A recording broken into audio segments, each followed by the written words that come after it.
Hi friends, అందరూ ఎలా ఉన్నారు? అండ్ ఇంకా ఈరోజైతే టమాటా నిల్వ పచ్చడి అయితే చేస్తున్నామండి.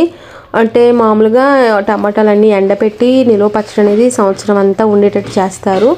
కానీ ఇంకా మేము ఇప్పుడు ఎండలు అయితే లేవు కదండి, బాగా మంచు పడుతుంది. సో ఇంకా నార్మల్గా ఒక 10 days అలా నిల్వ ఉండడానికి పచ్చడి అయితే చేసుకుంటున్నాము. ఫస్ట్ టమాటాలు తీసుకొని చిన్నగా కట్ చేసుకొని ఇంకా వాటిలో అయితే కొంచెం లైట్గా ఆయిల్ వేసుకొని దాంట్లో అయితే ఇంకా బాగా కుక్ చేస్తున్నాము. బాగా అవి వాటర్ అంతా బయటకు వచ్చిన తర్వాత సరిపడా చింతపండు వేసుకొని అండ్ బాగా కుక్ చేసాము. అండ్ ఇంకా నెక్స్ట్ వచ్చి ఒక ప్యాన్ పెట్టి మనకి ఆవపిండి మెంతిపిండి కంపల్సరీ ఉండాలి కదా, అందుకని ఇంకా మెంతులు అయితే ఫ్రై చేసుకుంటున్నాము. అండ్ తర్వాత ఆవాలు కూడాను ఇంకా రెండు కలిపి మిక్సీ వేసేసుకోవాలి. అండ్ ఈ లోపల ఇది కూడా చల్లారుతుంది టమాటా, అది ఇంకా బాగా అది వాటర్ అంతా వచ్చేసి మొత్తం డ్రై. అండ్ ఇంకా అది కొంచెం ఫ్యాన్ గాలికి అయితే ఆరబెట్టాము ఆ టమాటాస్. అండ్ నెక్స్ట్ ఇంకా మెంతిపొడి ఆవపిండి చేసుకోవాలి కదా, సో ఇంకొక ప్యాన్ పెట్టేసి దాంట్లో ఆవాలు మెంతులు రెండు కొంచెం దోరగా ఫ్రై చేసుకున్నాము. అండ్ అది మిక్సీ పట్టేసి పౌడర్గా స్టోర్ చేసుకోవాలి. అండ్ దీంట్లో కూడా వేయాలి కదా. అండ్ ఇంకా టమాటాలు నేను ఇంకా పొయ్యి మీద నుంచి దించేసినాక ఇక్కడ ఆరబెట్టాను. సో అది కొంచెం చల్లారినాక సాల్ట్, పసుపు, కారం 3 వేసి మిక్స్ చేసుకొని, అలాగే మనకి ఇంకా ఆవపిండి మెంతిపిండి ఉంటుంది కదా, అది కూడా దీంట్లో మిక్సీ పట్టేసినాక మొత్తం దీంట్లో వేసేసి మిక్స్ చేసుకోవాలి. మొత్తం బాగా మిక్స్ చేసుకున్న తర్వాత మనం బాగా మిక్సింగ్ అయితే కరెక్ట్గా చేసుకోవాలండి.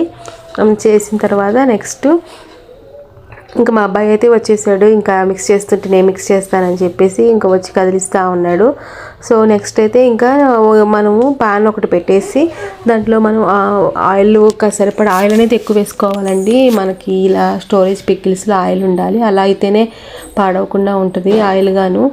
అండ్ ఆవాలు, మళ్ళీ వచ్చి వెల్లుల్లిపాయలు, పచ్చెనపప్పు వేసుకున్నాము, అలాగే జీలకర్ర కూడా యాడ్ చేసుకున్నాము. అండ్ బాగా ఇవి కొంచెం దోరగా ఫ్రై అయిన దాకా బాగా నూనెలో వేపుకొని, అలాగే ఫైనల్గా కరివేపాకు కూడా వేసేసాము. మొత్తం వేసేసిన తర్వాత నెక్స్ట్ ఇంకా మనం చెప్పాను కదా, ఇంకా మనం అవన్నీ మిక్స్ చేసిన తర్వాత ఇంకా దాన్ని మొత్తం మిక్సీ వేసి గ్రైండ్ చేసుకున్నాను. గ్రైండ్ చేసేసుకొని ఇంకా ఆ పోపు ఎత్తి ఇంకా దీంట్లో వేసేసేయాలి. మొత్తం బాగా మిక్స్ చేసేసుకొని అండ్ టేస్ట్ అయితే చాలా బాగుందండి, చాలా స్మూత్గా చాలా బాగా వచ్చింది పికిల్ అయితేను. అండ్ మనకి ఇన్స్టెంట్గా ఎప్పుడైనా దోశలోకి, ఇడ్లీలోకి ఆల్రెడీ మనం చట్నీ చేసుకుంటాం, కానీ ఇది కూడా ఉంటుంది కదా. అండ్ ఇంకా ఎప్పుడైనా మనం కర్రీస్ చేసుకున్నప్పుడు కూడా మనకి ఇన్స్టెంట్గా ఏదైనా ఆమ్లెట్ వేసుకొని ఇలా పికిల్ అనేది వేసుకొని తినేసేయచ్చు.